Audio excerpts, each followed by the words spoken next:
ہے جہاں نفس کو حظ ملتا ہے۔ میں ایک دیہاتی ہوں، ہمارے دیہاتوں میں میلے ٹھیلے کا ماحول ہوتا ہے۔ کتوں کی لڑائی آئی تو 50,000 وہاں دے دیا، کرکٹ میچ آیا تو 1 لاکھ کا انعام وہاں دے دیا۔ جہاں نفس کو حظ ملا ہم نے دولت کا منہ وہاں کھولا، اور جہاں دولت لٹانے سے رب راضی ہوتا ہے، اس کی رحمتیں برستی ہیں، وہاں غفلت کی پٹی۔ وہ کیا کسی شاعر نے کہا تھا کہ دیکھا ہے میں نے شہر میں کوڑے کے ڈھیر پر 2 بچے لڑ رہے تھے فقط ایک بیر پر، اور گندم امیر شہر کی ہوتی رہی خراب، بیٹی مگر غریب کی فاقوں سے مر گئی۔ اور اللہ نے آپ کو دولت سے نوازا، دولت وہاں دو جہاں دولت لٹانے سے رب راضی ہوتا ہے، اس کی رحمتیں برستی ہیں۔ ہمارے گجرانوالا دھلا چوک پہ ایک بوڑھا دن دہاڑے آٹے کا تھیلا اٹھا کے دوڑ لگاتا ہے، نحیف تھا، 2 قدم چلا کے لوگوں نے پکڑا اور خوب زد و کوب کیا، اور بعد میں سوال کیا کہ بوڑھے یہ جرت کیوں کی؟ تو وہ بوڑھا رونے لگا، وہ کہتا ہے 1 ہفتہ ہو گیا مجھے اس چوک میں آ کے کھڑا ہوتا ہوں مزدوری کے لیے، اور مجھے بوڑھا سمجھ کے لوگ چھوڑ کے چلے جاتے ہیں، ہفتہ ہو گئے بچے بھوک سے مر رہے ہیں۔ آج ان کی بھوک دیکھی نہیں گئی تو چوری پہ وہ آمادہ ہوا، اور دولت جہاں لٹاؤ۔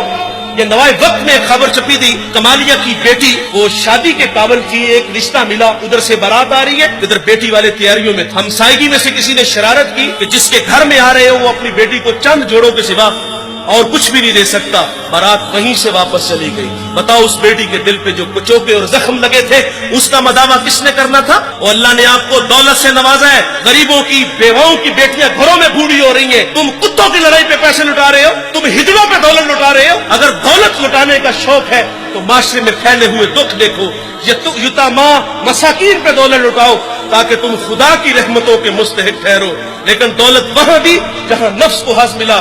جب اس بیٹی نے کہا کفل مجھے بھوک تیرے تک کھینچ لائی ہے، یہ ایک جملہ کفل کی ہدایت کا سبب بنا، دل کے آئینے پہ چوٹ لگی، کفل رونے لگا، ہاتھ جوڑ کے کہتا ہے بہن مجھے معاف کر دے، تو جس عزت سے آئی ہے اسی عزت سے واپس گھر چلی جا، اور میرے لیے دعا کر کہ میں بڑا ہی کتا انسان ہوں، اللہ مجھے معاف کر دے۔ وہ بیٹی گھر چلی گئی اور ادھر تقدیر کا قلم چل گیا، اسی رات کفل کو موت آ گئی۔